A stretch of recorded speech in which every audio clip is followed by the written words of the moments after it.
Welcome to Girls Love Diaries, because every heart has a story. Sa mundong puno ng alaala, may mga sugat na pilit tinatabunan ng panahon. May mga ngiting unti-unting naglalaho, at may mga matang kahit sa isang sulyap lang nagiiwan ng bakas na hindi mabubura. Ito ang kwento ng dalawang pusong pinagtagpo, hindi para sa walang hanggang ligaya, kundi para ipaalala kung gaano kasakit ang magmahal ng totoo. Excuse me, pwede bang umupo dito? Napatigil si Diana, nakayuko pa sa librong hawak niya habang nasa tren. Mabagal niyang tinaas ang tingin, at doon niya unang nasilayan ang mga mata ni Rosa. Oo, sige, mahina niyang sagot, sabay tulak ng bag para bigyang puwang ang upuan. Umupo si Rosa. May daladalang sketchbook na tila ba puno ng mga kwento. Tahimik sa ilang segundo hanggang sa marinig ni Diana ang mahinang tawa. Bakit? Tanong niya, halos pabulong. Wala, parang nakita na kasi kita dati. Sandaling natahimik si Diana. Parang biglang bumigat ang dibdib niya. Siguro nagkakamali ka lang, pero sa loob-loob niya, may boses na kumakabog. Hindi ito ang unang beses na nagtagpo ang mga mata nila. Tahimik na umusad ang tren, pero tila mas malakas ang ingay ng pintig sa dibdib ni Diana kaysa sa mga bakal na dumadagundong. Alam mo yung pakiramdam na parang deja vu? Mahina pero may halong biro ang boses ni Rosa habang pinaglalaruan ang lapis sa kamay. Napakurap si Diana. Deja vu? Oh, parang dati na tayong nagkita. Pero hindi ko maalala kung saan. Ngumiti si Rosa. Tila sinusubok kung may sagot na ibabalik si Diana. Pinilit ni Diana ang isang ngiti. Baka nagkasalubong lang tayo dati. Laki ng Maynila, maliit ang mundo. Hindi, sagot ni Rosa. Mas seryoso na ngayon. Iba ka eh. Hindi ko makalimutan yung mukha mo. Kahit minsan hindi ko alam kung bakit. Muling natahimik si Diana. Sa isip niya, may mga alaala siyang pilit kumakawala. Malalabong larawan, halakak na pamilyar, at sakit na parang matagal nang nakabaon. Pero ang totoo, wala siyang maaninag na malinaw. Siguro, baka nagkakamali ka lang. Ulit niya. Halos bulong na. Ngumiti si Rosa bahagyang nagkibit balikat. Baka nga, pero minsan, ang puso mas naalala kaysa sa isip. Doon na palingon si Diana. At sa unang pagkakataon, hindi niya alam kung dapat pa siyang matakot o umasa. Muling umiling si Diana, nagbaling ng tingin sa bintana ng tren.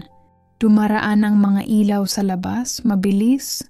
Parang mga alaala na hindi niya kayang habulin. Mahilig ka bang magbasa? Tanong ni Rosa. Itinuro ang librong hawak niya. Oh, mas madalas kaysa makipag-usap, sagot ni Diana, hindi tumitingin. Tumawa si Rosa ng mahina. Kaya pala, tahimik ka, pero may bigat yung mga mata mo. Alam mo ba yon? Napakunot ang noo ni Diana. Bigat? Oh, parang may laman. May tinatago. Pero huwag kang mag-alala. Hindi ko hihilahin sa'yo. Gusto ko lang makita. Hindi na nakasagot si Diana. Ang lalamunan niya tila natuyo. Sa mga salitang iyon, para bang may pinto sa loob ng puso niya na pilit binubuksan ni Rosa. Maya-maya, bumukas ang pinto ng tren sa susunod na istasyon. Tumayo si Rosa bitbit ang sketchbook. Bago bumaba, bahagya siyang yumuko, bumulong. Kung sakaling nakalimutan mo ako, sana makilala mo ulit. At naglakad siyang palabas. Iniwan si Diana na nakatulala, parang binigyan ng tanong na walang kasagutan. Matagal pang nakatulala si Diana sa bakanting upuan, parang naiwan doon ang presensya ni Rosa.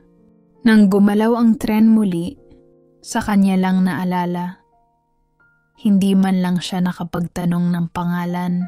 Rosa. Mahina niyang bulong, kahit hindi niya alam kung saan galing ang pangalang iyon. Napakunot ang noo niya. Sandali, sinabi ba niya ang pangalan niya? Pag-uwi, hindi mapakali si Diana. Binuksan niya ang kanyang journal. Isang lumang kuwaderno na lagi niyang sinusulatan kapag hindi makatulog. Ngunit sa mga pahina, may ilang bahagi na pinilas. May mga bakas ng tinta, pero walang laman ng mga salita. Bumigat ang dibdib niya. Pumikit siya. Pilit na inaalala ang mga bagay na hindi maipaliwanag. Isang tawa. Isang kamay na dati niyang hawak. Isang pangalan na matagal nang nakatago. Tumunog ang kanyang telepono. Isang hindi kilalang numero ang nag-text. Diana, natutuwa akong nakilala ka ulit. Nalaglag ang telepono sa kama. Nanginginig ang kanyang kamay. Hindi niya alam kung matatakot siya o matutuwa. Mabigat ang hangin sa silid na iyon. Puti ang mga dingding, malamig ang sahig, at tanging ilaw ng makinang nakapwesto sa gitna ang nagbibigay buhay sa lugar. Handa ka na ba? Tanong ng lalaking nakaputing coat, hawak ang clipboard. Kung ito lang ang paraan para makalimot, mahinang boses ng babae. Si Diana. Humiga siya sa reclining chair, kinabitan ng mga wire ang sentido at dibdib. Naramdaman niya ang malamig na metal at ang unti-unting pagbigat ng kanyang mga mata. Sa kabilang gilid ng silid, may isa pang pasyente, nakatalikod, pero bahagyang nakikita ang buhok at ang sketchbook na mahigpit na nakadikit sa dibdib. Ang lahat ng alaala tungkol sa kanya, tatanggalin, mahinang sabi ng doktor. Hindi na kayo magtatagpo.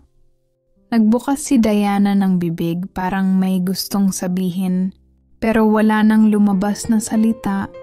Pumikit siya at sa bawat pintig ng makina, isa-isang kumukupas ang mga larawan sa kanyang isip.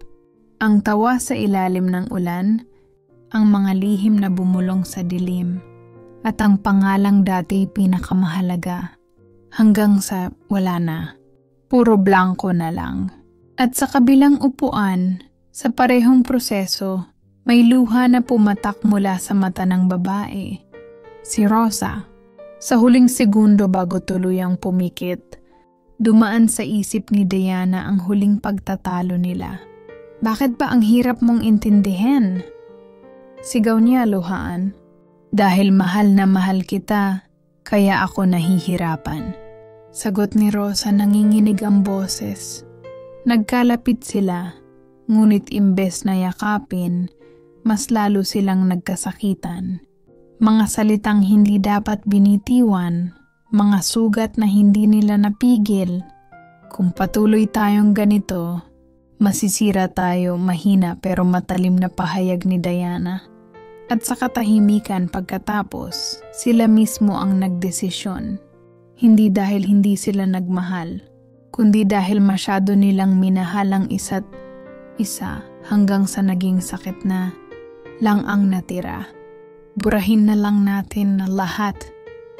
Si Rosa ang unang bumigkas noon, nangingilid ang luha, at doon nagsimula ang proseso. Isang kasunduan ng dalawang pusong hindi kinaya ang bigat ng pagmamahalan nila. Ngayon ilang buwan ang lumipas, muli silang nagkita, ngunit wala nang bakas ng kahapon o yun ang akala nila. Umaga sa istasyon ng tren, mabilis ang hakbang ng mga tao, kanya-kanyang abala. Pero sa gitna ng lahat natigilan si Diana. Doon, nakaupo sa mahabang bangko, nakabukas ang sketchbook, muling nakita niya ang babae, si Rosa. Nag-angat ito ng tingin at parang hindi rin makapaniwala. Uy, ikaw ulit? May halong ngiti sa boses niya, para bang magaan lang. Hindi nakasagot agad si Diana. Para siyang hinila ng isang alon na hindi niya maipaliwanag. Ikaw yung Yung nakasabay mo nung isang gabi. Tumawa si Rosa ng mahina. Hindi ko kasi natanong pangalan mo. Diana. Saglit na katahimikan. Para bang pamilyar ang pangalan na iyon kay Rosa. Pero agad niya iyong tinakpan ng ngiti. Rosa. Iniabot niya ang kamay. Ngayon magkakilala na tayo. Nagkatinginan sila. Simple lang pero may init na parang matagal nang naroon. At sa likod ng kanilang mga mata, may halong kaba at misteryo dahil kahit burado ang kahapon, parang ipinaglalapit silang muli ng tadhana. Maganang umpisa. Maliit na usapan sa pagitan ng mga biyahe. Anong madalas mong i-drawing? Tanong ni Diana minsang nakita niyang muling nagbukas ng sketchbook si Rosa. Ngumiti si Rosa pero hindi agad sumagot. Inikot niya ang lapis, saka ipinakita ang pahina. Isang silweta ng dalawang babae, magkatabi. Nakatingala sa mga bituin. Napahinto si Diana. May kung anong kirot sa dibdib niya. Bakit yan ang naisip mong iguhit? Hindi ko alam. Bahagyang natawa si Rosa pero may lungkot sa mata. Parang may nawawala at ito lang ang paraan para maalala ko. Hindi na kumibo si Diana. Sa halip, hinayaan niyang humigpit ang hawak sa librong dala. Para bang ayaw niyang malaglag ang bigat ng kanyang damdamin. Lumipas ang mga araw. Paulit-ulit silang nagkikita. Sa istasyon, sa tren. Minsan kahit sa parehong kafe na hindi nila pinag-usapan pero pareho nilang pinupuntahan. Hanggang isang gabi, habang magkatabi silang nakaupo sa istasyon, biglang nagtanong si Rosa, Diana, naniniwala ka ba na may mga taong nakatadhana na kahit anong pilit magkalimutan, magbabalik at magbabalik pa rin? Napatingin si Diana sa kanya. Hindi agad nakasagot, pero sa loob-loob niya, ang puso niya ang sumisigaw ng sagot. Oh, ilang araw ang lumipas at mas madalas na silang magkasabay sa tren at kafe. Ngunit sa bawat tawa at kwentuhan, may bahagyang kirot na hindi maipaliwanag ni Diana. Parang may piraso ng nakaraan na humahabol sa kanya pero hindi niya matandaan ng buo. Isang hapon, habang magkatabi silang nagtatanghal sa kafe, may lumitaw na isang maliit na fragment sa isip niya. Sila, naglalakad sa parke, hawak ang kamay ng isa't isa. May mga bulaklak sa paligid at may pangakong binitiwan. Napatingin siya kay Rosa at biglang sumagi sa kanyang dibdib ang tanong, ito ba talaga siya? May tanong ako. Mahina niyang bulong. Tumango si Rosa tahimik. Bakit parang kilala na kita? Ngumiti si Rosa, may halong lungkot at saya. Siguro may mga tao na kahit mawala sa alaala mo, sa puso mo, hindi mo sila malilimutan. Napahinto si Diana, bumigat ang dibdib. Hindi niya alam kung matatakot ba siya o masaya. Ngunit ang malinaw, may koneksyon silang parehong ramdam, parehong hindi maipaliwanag, at parehong nagtatago ng isang nakaraan na unti-unti nilang muling nadarama. Isang gabi, naglakad silang magkatabi sa tabing ilog. Ang hangin ay malamig, may amoy ng ulan na hindi pa natutuyo. Bigla bumalik ang isa pang fragment sa isip ni Diana. Sila, nakatayo sa parehong ilog, hawak ang kamay ng isa't isa, at may lamig ng ulan sa buhok nila. Si Rosa ang nakatingin sa kanya, matay puno ng lungkot at pangako. Napahinto si Diana sa paglakad, huminga ng malalim. Rosa, bumulong siya, halos hindi marinig. Tumitig sa kanya si Rosa, parang alam ang laman ng isip niya. Diana, ikaw ba yun? Parang alam mo na rin. Hindi alam ni Diana kung umiiyak ba siya o natutuwa. Ang damdamin niya'y nagugulo, saya, lungkot, at sakit, lahat sabay. Parang Nagkakilala na tayo dati pero naputol ang boses niya. Hindi niya matandaan ang buong pangyayari. Ngumiti si Rosa. Malungkot man pero may init sa mata. Oo, nagkakilala tayo. At kahit hindi mo matandaan, nandito pa rin ako. Sa puntong iyon, ang lamig ng hangin ay parang pinainit ng damdamin. Nilang pareho parang nagpapaalala na may mga pusong kahit mawala sa alaala, muling nagtatagpo at hindi makakalimutan. Matagal na silang nagkakasama, nag-uusap, nagbibiruan. Unti-unti nagbabalik ang mga fragments ng alaala ni Diana. Ngunit may mga pagkakataon pa rin na may blanko, isang tawa, isang pangako, isang eksena na parang malabo sa isip ni Diana. Rosa, minsan parang may kilala na kita, pero hindi ko maipaliwanag. Bumulong si Diana, hawak ang kamay niya. Ngumiti si Rosa, may bahagyang lungkot. Hindi mo kailangang tandaan lahat. Ang mahalaga, nandito tayo. Kahit pa may parte na nawala, naramdaman mo pa rin. Tumayo silang magkatabi sa tabing ilog, tinitingnan ang paglubog ng araw. Hindi nila alam kung gaano katagal pa silang magtatagal o kung may mauulit na sakit sa hinaharap. Ngunit sa isang sandali, sapat na ang damdamin nila ngayon. At habang naglalakad silang magkasama, may halong kirot at ligaya sa puso. Dahil kahit na ang alaala nila ay hindi perpekto, ang pagmamahal ay nanatiling totoo. May mga alaala tayong pilit tinatabunan ng panahon. May mga pusong nagtatagpo kahit hindi nakalaan. At may mga damdaming nananatili kahit pilit binura sa isip.